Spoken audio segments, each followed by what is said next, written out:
Christ. He's alive. Roll out. Dwayne, I know about your creative journey in music. You started more with a grime background. I know you had a collective called the Magic Circle.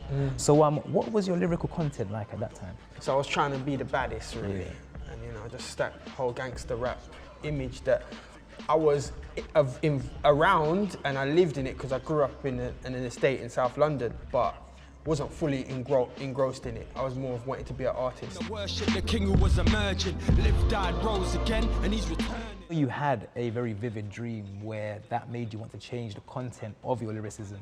Tell me a bit more about that dream. One night, I just saw this vision of a cloud in the form of a man pointed at me. It was so massive, I was like, please don't point at me, please don't point at me. It's like this big, scary vision.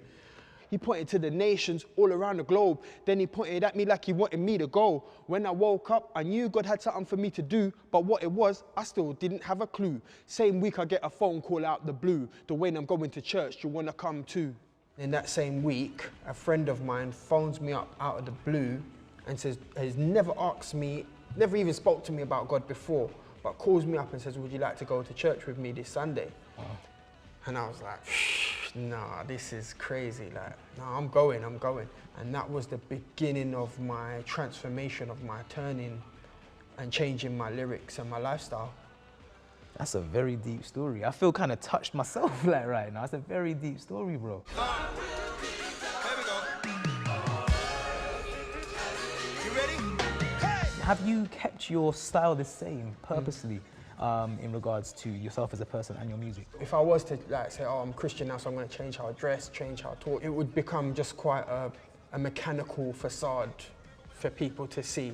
So there's no more hate. When I think about it, Lord, I just can't wait. Gonna see the angels at the pearly gate. Spread out my wings, I wanna fly to the place. There may also be many artists who are Christians. What advice would you give to them if they're feeling the pressure to conform to the society norms of talking about money, sex, and things like that? You have to take a stand because there's like a clash of kingdoms. You've got the way of the world in general, and then you've got the way of God's kingdom, which are their opposites. And so yeah, occasionally you will find that clash. If you're an artist and you're in the industry, you're gonna find at some point, you're gonna have to take a stand against what everyone else thinks is okay. What would you recommend as the skank or two-step for me to use while I'm in church dancing to the music? Okay.